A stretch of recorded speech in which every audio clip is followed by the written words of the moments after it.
Praise the Lord. The best wishes to you and your family members in the name of God. దేవుని నామమునకు మహిమ కలుగును గాక.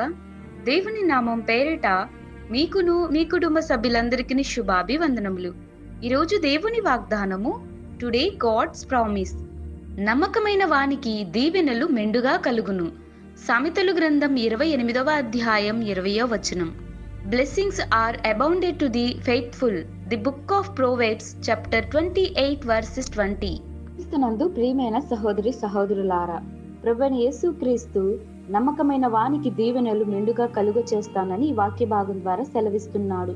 కొంతమంది వారి కుటుంబ జీవితాలలో నమ్మకత్వాన్ని కలిగి ఉండరు. దేవునికి ఇచ్చే విషయాలలో కూడా నమ్మకత్వాన్ని కలిగి ఉండరు. దేవునిని గణపరిచే విషయంలో నమ్మకత్వాన్ని కలిగి ఉండరు. అందుకే దేవుని యొక్క దీవెనలు పొందుకోలేకపోతున్నారు.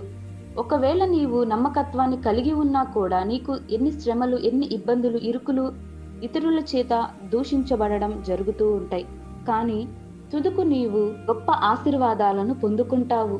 అందుకే నమ్మకమైన వానికి దేవుని యొక్క దీవెనలు మెండుగా కలుగుతాయి. దేవుని వాక్య భాగం సెలవిస్తోంది. కావున నీవు దేవుని ఎడల నమ్మకత్వాన్ని కలిగి ఉండు.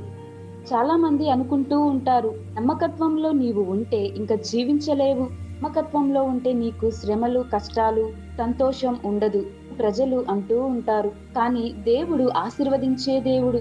నమ్మదగిన వానికి దీవెనలు మెండుగా కలుగ చేస్తానని దేవుడు అంటున్నాడు. దేవుడు నిన్ను గణపరిచేవాడు, నీకు ఖ్యాతిని పెంచేవాడు. ఆయనను ఆశ్రయించిన వారికి ఏ మేలు కొదువుగా ఉండదని దేవుడు అంటున్నాడు. కావున ఎందరైతే ఈ వాక్యం వింటున్నారో వారందరి జీవితాలలో విశ్వాసమును, నమ్మకత్వాన్ని ఎప్పటికీ విడవవద్దని, నమ్మకమైన వానికి ఆశ్చర్య కార్యాలను, ఆశీర్వాదమును కలుగ చేస్తాను అని అంటున్నాడు. మనందరము కూడా దేవుని ఒక్క మాట మీద విశ్వాసం కలిగి ఉన్నట్లయితే దేవుడు మనలను, అలాగే ఈ వాక్యం వింటున్న వారందరినీ ఆశీర్వదిస్తాడు.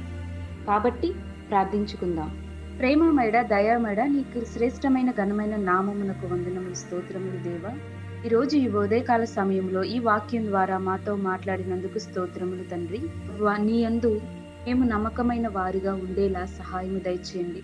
నీ కృపతో నింపండి. మా జీవితాలలో మేలులను జరిగించండి. నమ్మకమైన వారికి ఏ మేలు కొదువుగా ఉండదని చెప్తున్నావు కదయ్యా, సహాయము దయచేయండి. అలాగే మాకు ఎన్ని శ్రమలు వచ్చినా, ఇతరుల చేత మేము దూషించబడినా మా విశ్వాసాన్ని మేము కోల్పోకుండా ధైర్యమును దయచేయండి. నిన్ను గణపరుచుకునే ధన్యతను మాకు దయచేయండి.